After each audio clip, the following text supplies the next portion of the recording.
Shalom sahabat-sahabat Mas Sapot, salam sejahtera, kita ketemu lagi ya dengan gaya yang berbeda sermonnya. Biasanya kan ini Zoom, ini kali ini bisa ketemu langsung ini untuk spesial edisi akhir tahun. Asik. Di tahun 2024 ya. Jadi sahabat-sahabat Mas Sapot, sebelum kita memulai sermon kita, saya minta Bang Pendeta Rolandi untuk membawa kita dalam doa. Kita berdoa. Segala puji dan syukur kami naikkan di hadapan-Mu Tuhan atas kehidupan kami, dan sejenak kami ingin berbagi menjadi berkat. Biarlah Tuhan yang menolong kami lewat sermon kami. Dalam nama Yesus Kristus kami berdoa. Amin. Amin. Ya, sahabat-sahabat Mas Sapot, yang menjadi firman Tuhan untuk Selasa tanggal 31 Desember 2024 itu diambil dari Mazmur pasal yang ke-37 ayat yang pertama sampai ayat yang ke-11. Mazmur pasal 37 ayat yang pertama sampai ayat yang ke-11 saya akan bacakan, demikian firman Tuhan. Kebahagiaan orang fasik semu, dari Daud. Jangan marah karena orang yang berbuat jahat, jangan iri hati kepada orang yang berbuat curang. Sebab mereka segera lisut seperti rumput dan layu seperti tumbuh-tumbuhan hijau. Percayalah kepada Tuhan dan lakukanlah yang baik. Diamlah di negeri dan berlakulah setia. Dan bergembiralah karena Tuhan, maka Ia akan memberikan kepadamu apa yang diinginkan hatimu. Serahkanlah hidupmu kepada Tuhan dan percayalah kepadanya, dan Ia akan bertindak. Ia akan memunculkan kebenaranmu seperti terang dan hakmu seperti siang. Berdiam dirilah di hadapan Tuhan dan nantikanlah Dia. Jangan marah karena orang yang berhasil dalam hidupnya, karena orang yang melakukan tipu daya. Berhentilah marah dan tinggalkanlah panas hati itu. Jangan marah, itu hanya membawa kepada kejahatan. Sebab orang-orang yang berbuat jahat akan dilenyapkan, tetapi orang-orang yang menanti-nantikan Tuhan akan mewarisi negeri. Karena sedikit waktu lagi maka lenyaplah orang fasik. Jika engkau memperhatikan tempatnya, maka ia sudah tidak ada lagi. Tetapi orang-orang yang rendah hati akan mewarisi negeri dan bergembira karena kesejahteraan yang berlimpah-limpah. Demikian firman Tuhan. Iya, sahabat-sahabat Mas Sapot, kita tahu ini merupakan ambilan untuk renungan di ujung tahun ya, ujung tahun Korea ujung tahun 2024 di tanggal 31 Desember 2024. Kira-kira buat siapa ini dulu ya, Bang Pendeta Rolandi, Bang Pendeta Raja. Ini enak ini kalau pakai Zoom kan agak kaku kita kan, ini kan. Tapi kelihatan kali Abang gugup tadi, ambilan renungan ujung tahun kuliah. Nampak kali jarang depan kamera. Sudah jarang depan kamera gitu ya. Nah, ini Bang Pendeta Rolandi dulu. Kira-kira apa? Kok terus aku duluan? Ya, nggak apa-apa lah. Senior. Tergantung. Jebakan Batman ini, Pak. Kira-kira apa yang ingin dikatakan oleh firman Tuhan pada saat ini di firman Tuhan di kan mulai grogi ya, 2024 ya. Oke.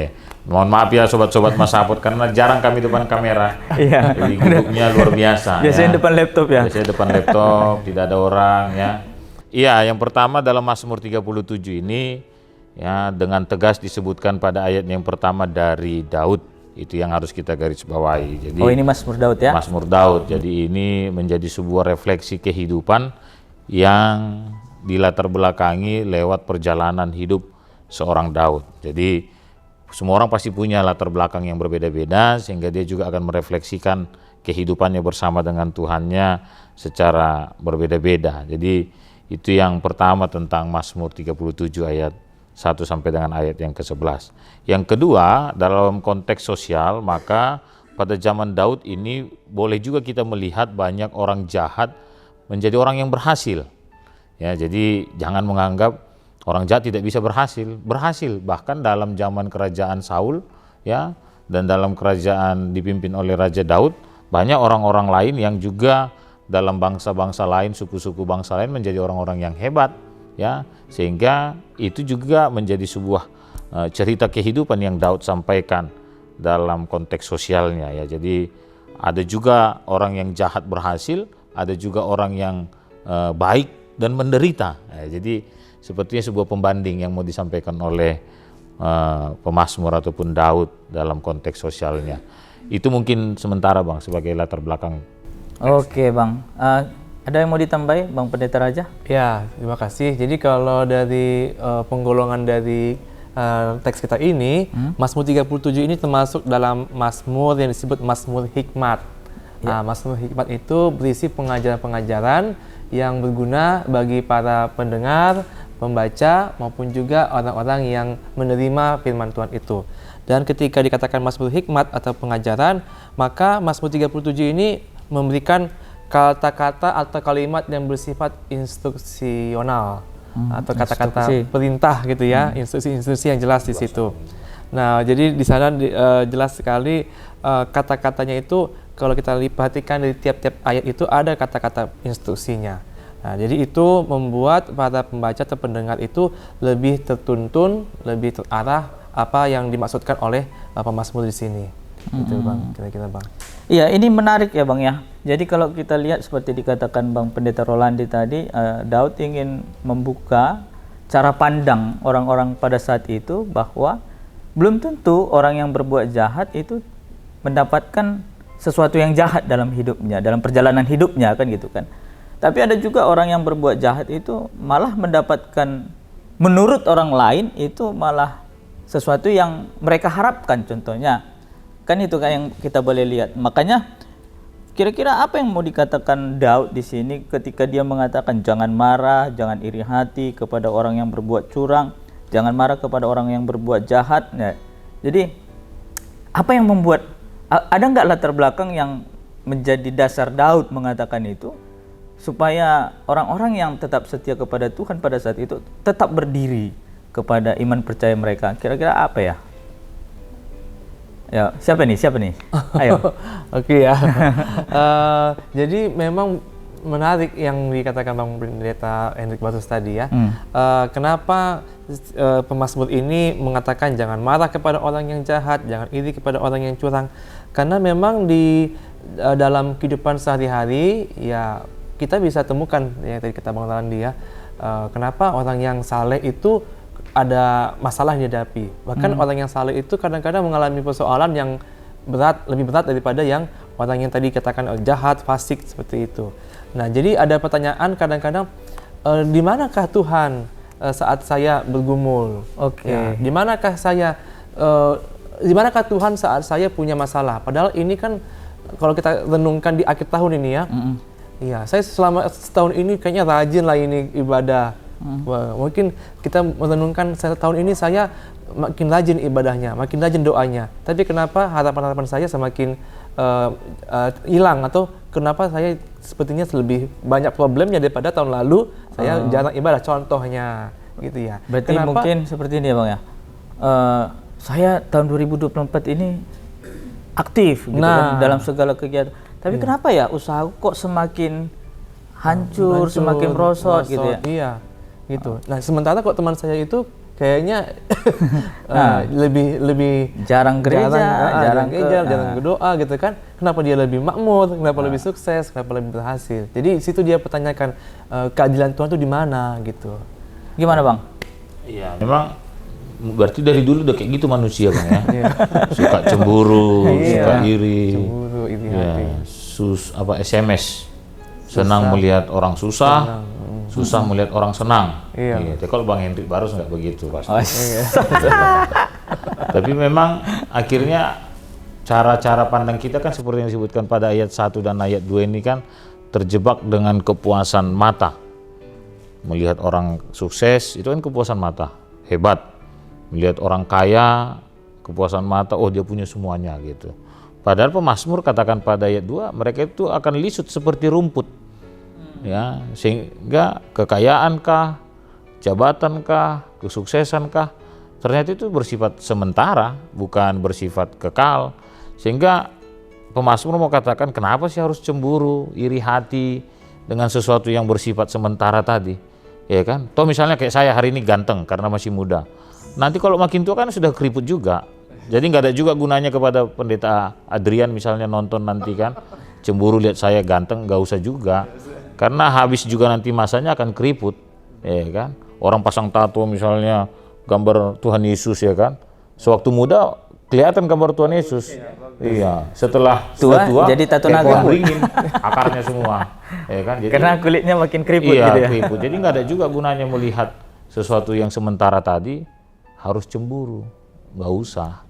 Kira-kira gitu, Bang. Berarti dengan kata lain, Daud ingin mengajak orang percaya pada saat itu dan pada kita saat ini cara lebih ke arah bagaimana cara pandang kita melihat kesuksesan itu gitu ya. Itu kan? Melihat kesuksesan dan kegagalan juga. Kegagalan juga gitu. Iya. Oke, menarik. Kemudian dikatakan, Bang, setelah Daud mengatakan jangan marah, jangan iri, jangan cemburu kan gitu kan. Ayat 3 dikatakan percayalah kepada Tuhan dan lakukanlah yang baik. Diamlah di negeri dan berlakulah setia dan bergembiralah karena Tuhan, maka Ia akan memberikan kepadamu apa yang diinginkan hatimu.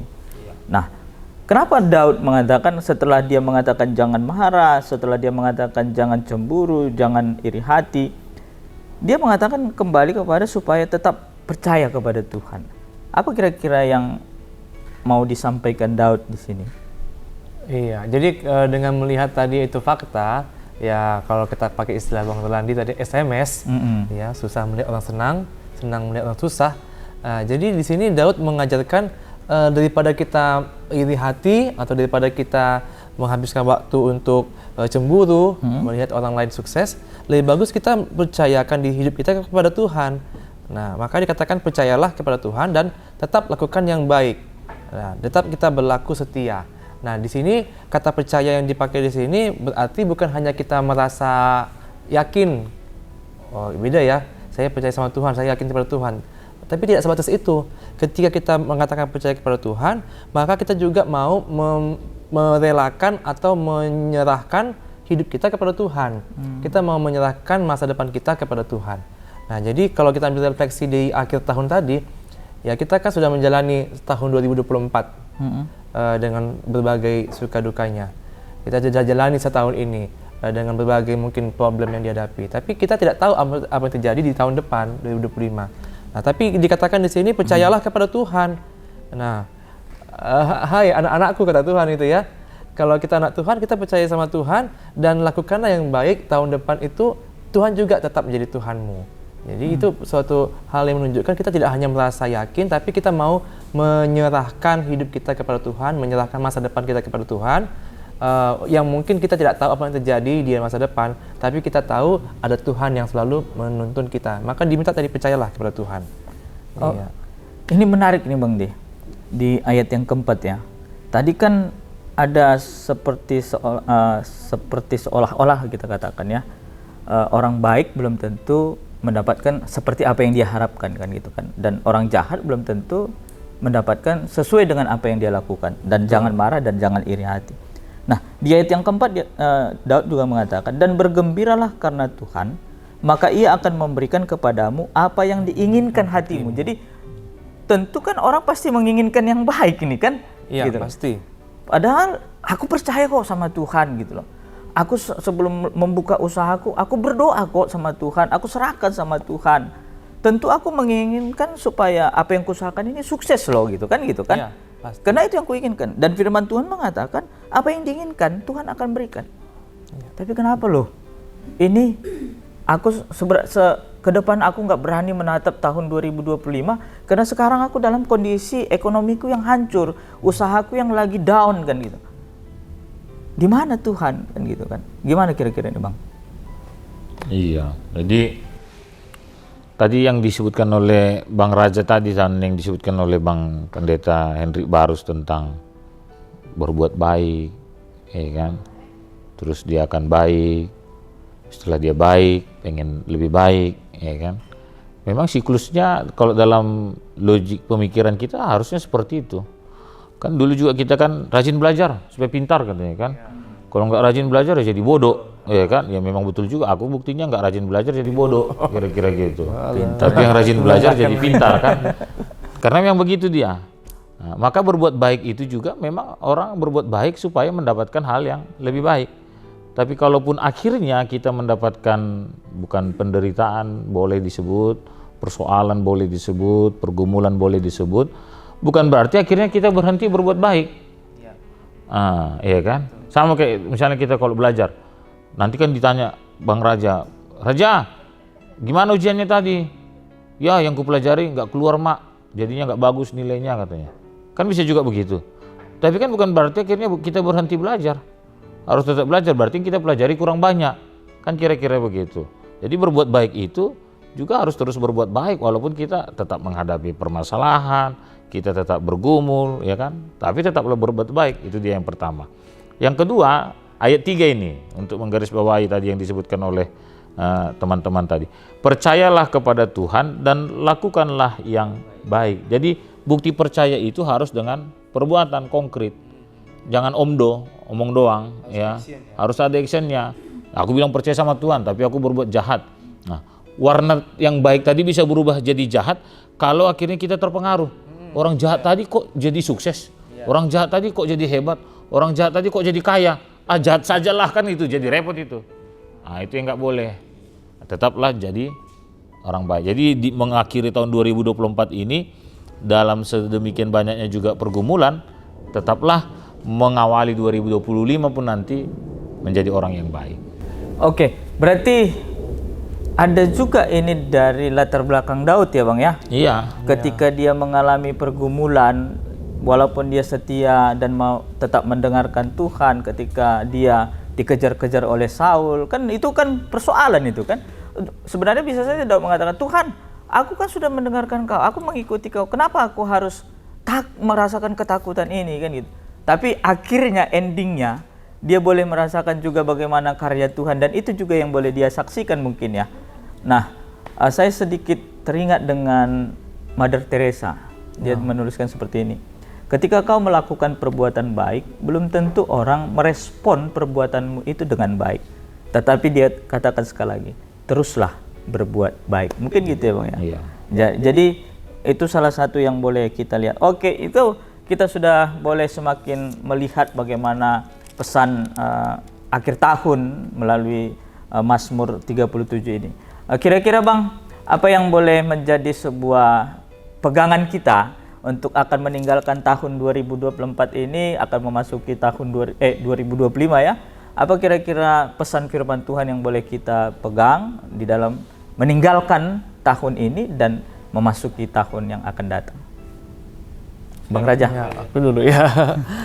Oke, jadi ketika Daud mengatakan bahwa kita jangan marah melihat orang yang jahat atau jangan iri hati melihat kesuksesan orang yang jahat tadi itu, kita diingatkan untuk tetap menantikan Tuhan.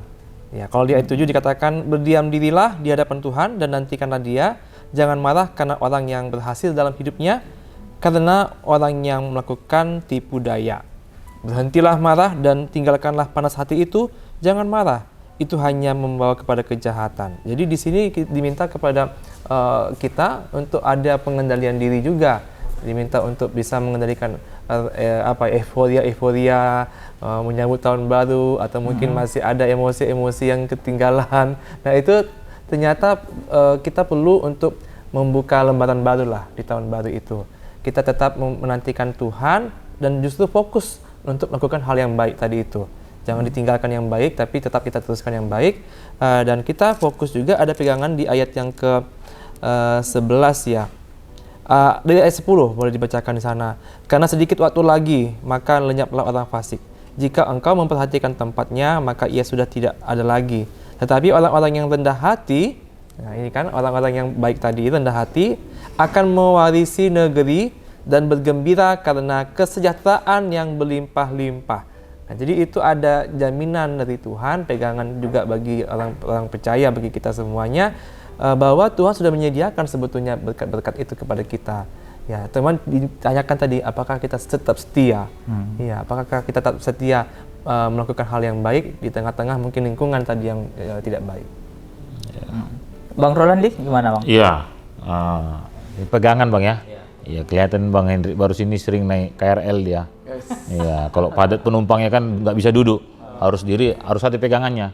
Kalau nggak terpelantang ke depan atau ke belakang kan gitu bang. Harus kuat. Atau kalau bang apa dulu? Ini mau bikin ilustrasi nih bang. Bang Raja dulu cerita waktu dia di Duri bang ya. Di Duri bang ya, boncengan sama pendeta Yeni. Iya. Bukan pendeta Yeni yang dibonceng, Bang Raja yang dibonceng. Dipegang kuat itu pendeta Yeni supaya jangan jatuh. Makanya pegangan itu harus kokoh, ya kan? Kalau hanya dipegang-pegang saja terpleset jatuh. Nah, jadi bersama-sama Tuhan itu serahkanlah hidupmu seperti tema kita itu di ujung tahun 2024 ini, maka pegangan itu harus betul-betul dipegang. Menyerahkan hidup kepada Tuhan itu harus betul-betul diserahkan, jangan tanggung-tanggung. Iya. Kalau naik motor tadi, kalau tiba-tiba tadi pendeta Yeni menggasnya kencang, kalau pegangannya tidak kuat, iya jangan-jangan nanti sampai tidur, mana tadi suamiku katanya, karena nggak dipegang kuat. Nah, jadi betul-betul harus dipegang supaya kita bisa melewati tahun ini dan mengawali 2025 juga dengan sebuah kepastian. Itu saja Bang, terima kasih. Oke, terima kasih Bang. Jadi sahabat-sahabat Mas Hapot, ya, luar biasa ya. Sebentar lagi kita akan meninggalkan tahun 2024. Firman Tuhan mengingatkan kepada kita pada saat ini, sebuah realita kehidupan memang kita harus jalani. Terkadang tidak seperti apa yang kita harapkan yang terjadi dalam kehidupan kita. Dan Daud juga mengingatkan itu di dalam Mazmurnya. Dan dia mengatakan jangan marah dan jangan iri hati, tetapi percayalah kepada Tuhan dan bergembiralah karena Tuhan. Jadi dengan kata lain, apapun situasi yang boleh kita alami di tahun 2024 ini dan akan melangkah kita di tahun 2025, tahun yang baru ini, kita di dalam iman percaya kita bahwa Tuhan terus akan merancangkan rancangan yang terbaik di dalam kehidupan kita. Oleh sebab itu, mari kita tinggalkan tahun 2024 dalam iman percaya kita kepada Tuhan, dan kita menjalani tahun 2025 ini dalam iman percaya kita kepada Tuhan dan terus menyerahkan hidup kita hanya kepada Tuhan saja. Jadi gak usah mencari primbon-primbon ya Bang, gak usah mencari zodiak-zodiak, tapi carilah Tuhan di dalam setiap langkahmu. Oke, selamat memasuki tahun 2025. Selamat memasuki tahun sukacita di dalam perjalanan kehidupan kita. Tuhan Yesus memberkati. Amin. Saya minta kepada Pendeta Raja untuk menutup kita dalam doa. Baik, mari kita berdoa. Ya Tuhan, kami bersyukur untuk apa yang kami ceritakan, apa yang kami dengarkan dalam podcast pada hari ini. Kami juga bersyukur untuk apa yang kami alami dalam setahun ini. Biarlah Tuhan kami masuki 2025 dengan iman percaya yang semakin tangguh. Dan kami serahkan masa depan kami kepadamu Tuhan. Biarlah itu semuanya menjadi berkat anugerah bagi kami. Dan juga kami boleh menjadi saluran berkat bagi orang-orang yang ada di sekitar kami. Dalam nama Tuhan Yesus kami berdoa dan mengucap syukur. Amin. Amin. Selamat tahun baru.